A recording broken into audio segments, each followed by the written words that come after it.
Hey guys, what's going on? This is Brad from the Ad Army, and it is time again as we are going through Engine Access, and we'll cover the last archetype out of EX8 that I want to cover in Engine Access, that being the Deepsavers. It's time to rise up from the depths and look at them. So we're going to jump straight into it, and unlike the others where I kind of went through the archetypes, I think this is a bit interesting because I look at the cards. Deepsavers is a strategy that really feels like it was meant to work kind of specifically together, although you can use them generically. But the reason why I'll kind of forego doing that is just to kind of make it easier, because this deck is a little bit easier to explain than Nightmare Soldiers and even the Nature Spirits, because those were existing strategies. This one kind of was put together immediately in this set, and it is a good way to look at it. So we're going to start off actually with the purple line of the Deepsavers, because this one's rather unique because it's very easy to look at how this was designed. So starting off, we have stuff like the Syakomon, Gesomon, and Marine Devimon.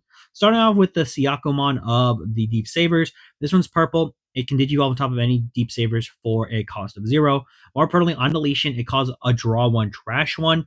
And additionally, for its inheritable, when attacking, you get to delete one of your opponent's level 3 Digimon. I think this card's really unique in that it's going to function in a few different decks. I think the interesting thing of it is that it can technically fulfill a lot of different roles because generically it's just very good.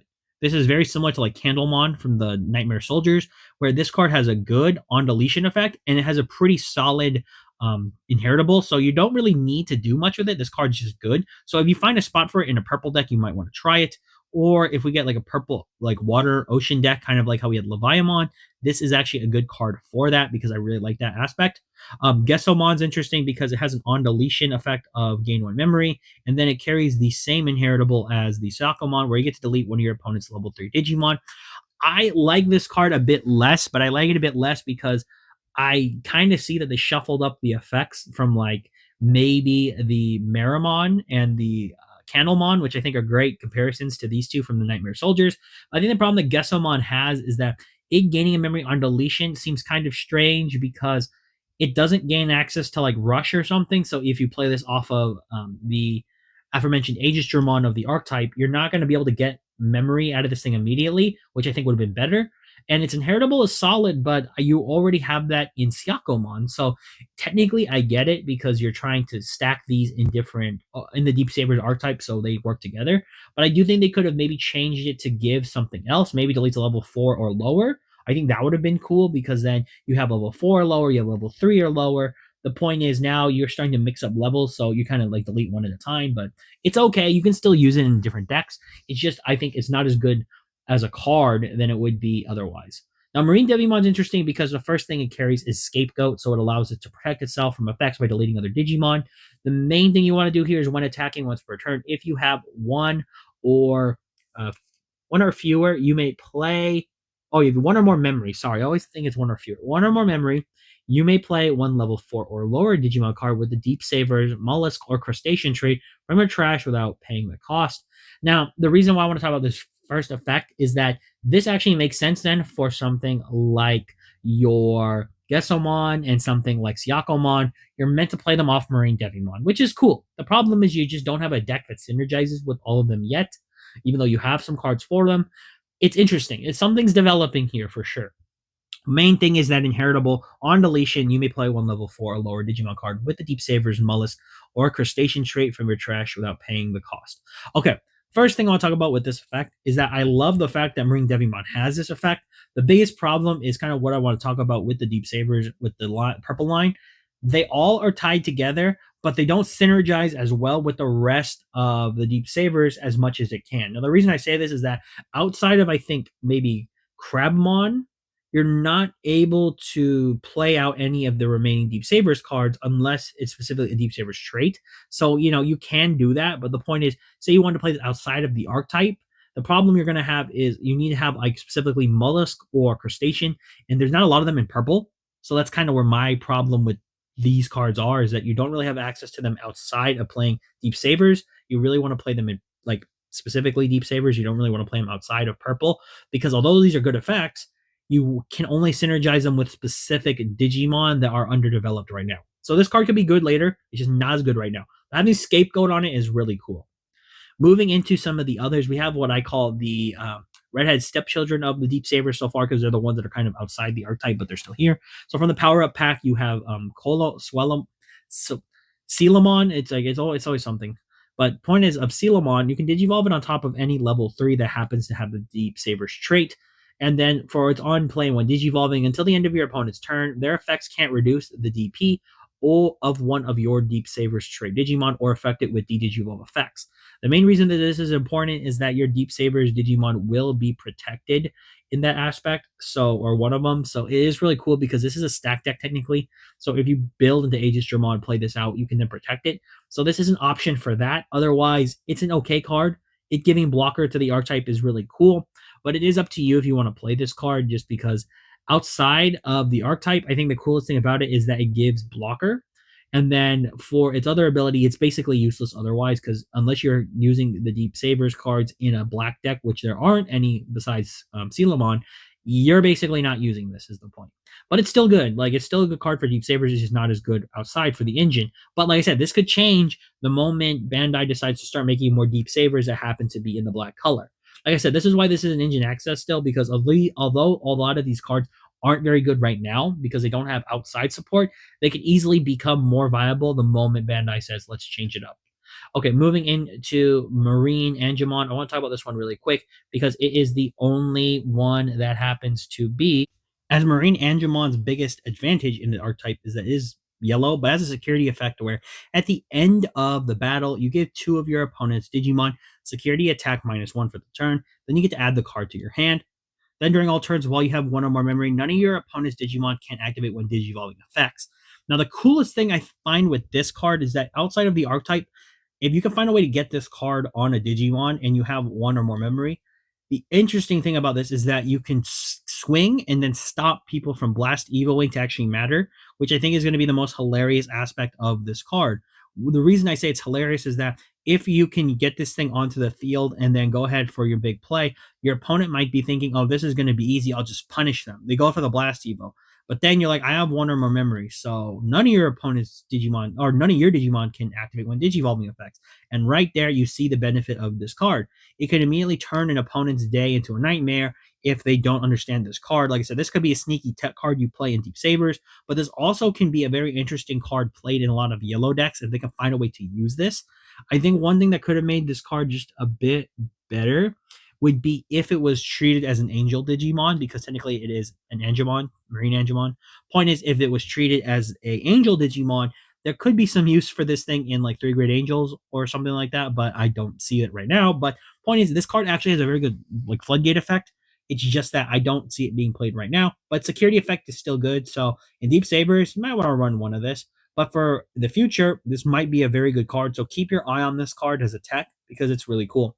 Moving into the blue line, this is actually where the engine begins for engine access for the Deep Sabers because all of these effects are pretty solid. So starting off with the Bukamon that is blue for Deep Sabers, first thing is when attacking, if you have 0 memory, you gain a memory. This is huge because the moment you get into certain cards, you can now shut off a lot of problems by going up to that 1 memory. Like for instance, the Marine Angemon, say you're attacking your opponent and they're like, oh, he's got 0 memory. He's not going to do anything. The moment you trigger this effect and go to 1 memory, because you can use your when attacking effects, you get priority for that. You trigger that effect, they're done. Because now, even if they blast Evo, they can't use any of its effects. So if you're going to play Deep Sabers, guys, and you're playing Marine Angemon, remember that. If you have 1 or more memory, they can't do anything. Or they can blast Evo, but it's not going to do anything. Point aside, moving into Crabmon. I think Crabmon's a fantastic one because it's a good on play to give 1 of your Digimon blocker for the turn until the end of your opponent's turn, and it carries jamming for its inheritable. I mean, for any blue deck that at this point didn't have access to jamming and also wanted the sweet aspect of having blocker too as a hard play for this card, I would say run this card. It's just very, very good.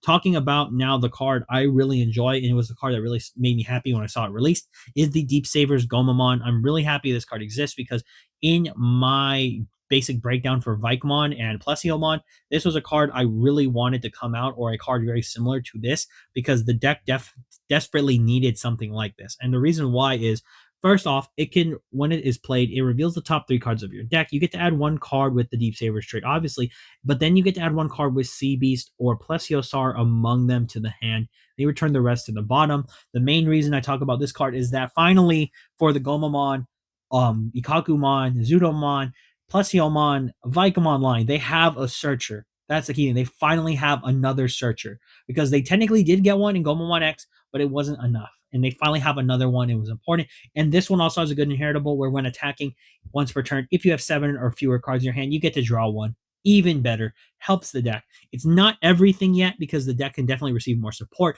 but this is a huge step in the right direction. Very big and very good for those decks that people finally want to play that tribal deck. You can finally start to see that it's coming together. Moving into the others, we have Dolphmon and Seadramon. First, Dolphmon, I'm finally glad this Digimon came back. It definitely needed another printing, but I also like the fact that it is a one-cost Evo. It is really cool. This actually can help out a few blue decks if they want a cheap champion, because its inheritable is still good where when attacking, if you have 7 or fewer cards, you draw one. Still a good effect.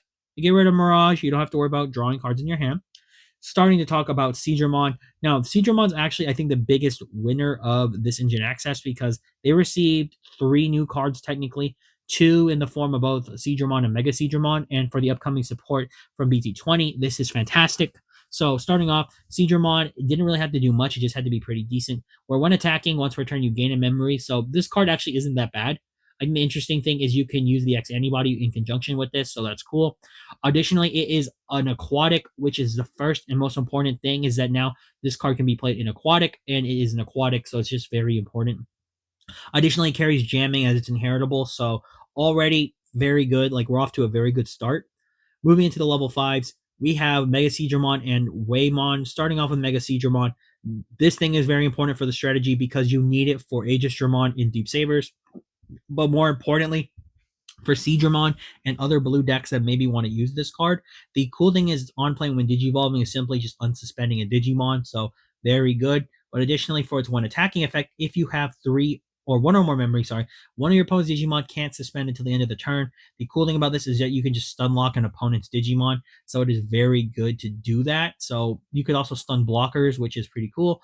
Additionally, for its inheritable, when attacking by placing one of your other Digimon as the bottom Digi Evolution card, this Digimon unsuspends. So this could be for Aegisdramon, more importantly for aquatic decks. This could be anything you slot into some other cards. So it's very cool to see this being used, and I really like this card. I do think it synergizes very good with something like Ryugumon from the aquatic strategy, so it can just slide this underneath. It's a good decode target to play out because it has an on-play. Very good. Talking about Waymon, I'm glad Waymon's back. I love Waymon. I think we need more Waymons when we can. It's just really cool to see. This one comes back as a dual blue-black, but also has the special DNA evolution condition we saw with stuff like Pumpkinmon. So it is cool to see this.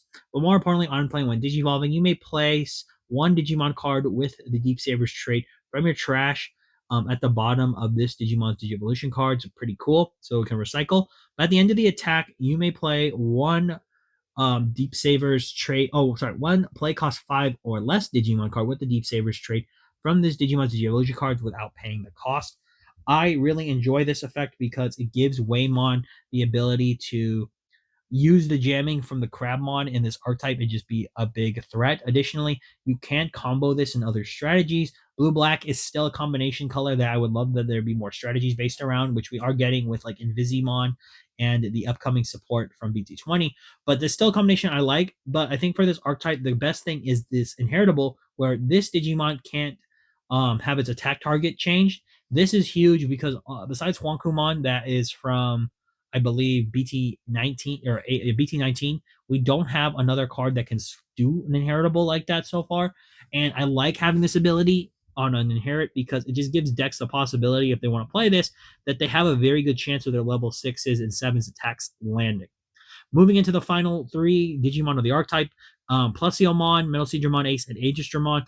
Plesiommon's biggest advantage is that this is a great card for aquatic, although I wish it was an aquatic Digimon. It is not, so that really does hurt it. It's cool as a Plesiosaur because it is important in its ability to play level 4 or lowers from your hand without paying the cost, or Digi-Evolution cards, sorry. But still, it's not an aquatic, which is a problem because it doesn't have synergy with aquatic, but, it's okay, it's okay. But its main effect is to play out, or if you get the chance to bring out Mega Seadramon, or level 5, you want to trigger its effect to DNA, and you'll DNA into Aegisdramon, so that's the main focus for Deepsavers. I think, like I said before, if you're going to play Plesiomon, it's almost exclusively in Deepsavers. You're not going to play this thing in Aquatic, really. It's not bad, it's just, unless you're playing specifically the Aegisdramon on the top end, this card's biggest weakness is that it is not a Aquatic, but it is a Deepsaver, so it is up to you But yeah, that is an option there.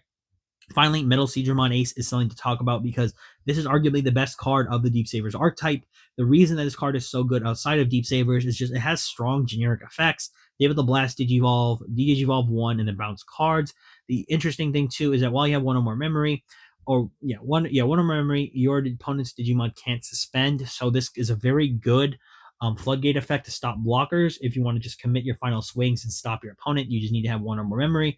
And Metal Seedramon Ace is a very good card for that. Like I said, Digivolve is such a powerful mechanic that if your deck can play it, you might want to run it. So running this as a few copies in any deck is still solid if it's blue or black or any way to get into the Metal Seedramon Ace is very good. Finally, talking about Aegisdramon. Aegisdramon is here because this card is strange. It's very probably at its best in Deepsavers, but outside of Deepsavers, there are some arguments to try and play this card because you can possibly get into it because it is a blue, black, yellow. It has combinations of being able to be either a level 6 with blue or purple with a black or yellow level 6. It's interesting because I think they wanted to make sure this card was kind of exclusively played in other decks outside of black yellow DNA, because I would have loved to have seen if it said a blue or yellow as its first level 6 condition and then a black or purple as its other level 6 condition. The main reason why was that something like the black yellow DNA deck could definitely run Aegisdramon, but they can't with this condition, but it's okay. But the main thing I want to talk about is when we look at this ability to return a bunch of Digimon, play out a bunch of Deepsavers traded Digimon, there are some possibilities where if we get more Deepsavers, you can run this as a top end with maybe kind of sneaking in a Plesiomon, sneaking in maybe Mega Seedramon, sneaking in some stuff. Like maybe you want to play this in the upcoming Mega or the Seedramon deck that will be debuting in BT20 with Giga Seedramon. So you can run cards like that. So this is an option, but it is still solid. It is okay in terms of being a generic card, but is very good in the Deepsavers. Finally, we're talking about Deepsavers, the option. This card is interesting because if you're going to play this, I think it's at its best in Deepsavers, obviously. But this card does offer some interesting abilities if you play it outside of the archetype. So the main reason why is while you have one or more memory, none of your Deepsavers trade Digimon can be deleted in battle. The reason I say this has some interesting factors outside is this is a blue option. So if you play it in a blue strategy that maybe wants to focus into getting into Mega Seedramon Ace, for instance, the cool thing is, say you have Mega Seedramon Ace and you know it can be deleted in battle, but you have one or more memory, so you swing with it and it would normally die and you'd have to pay overflow. This card can protect it. So my main thing is this would be an interesting aspect for the Seedramon deck if they want to tech it. Finally, for that security effect, playing on a level 5 or lower Deepsavers Digimon card, it's okay. It does the job. But the point is, it's still a good card, and I think engine-wise in the future, this will get better as more Deepsavers come out. But that's been it for today, guys. This Deepsavers engine access video has been a bit longer because I did want to talk about this archetype a bit more in length, because I think of the three, this one isn't the worst. It's just it's not as good as it could be. So I did want to point that out because I didn't want to leave this one out because I did the other two, and I think this one is the one that will get better over time. The other two definitely are going to get better over time, but Nightmare Soldiers is okay now if you want to play it. The Nature Spirits is already better now because of the new line, and this is a deck that will get better as more support comes. But that's all I've got for you guys today. As always, this has been Brad from the Ed Army signing off, and for all of you out there, to sign on.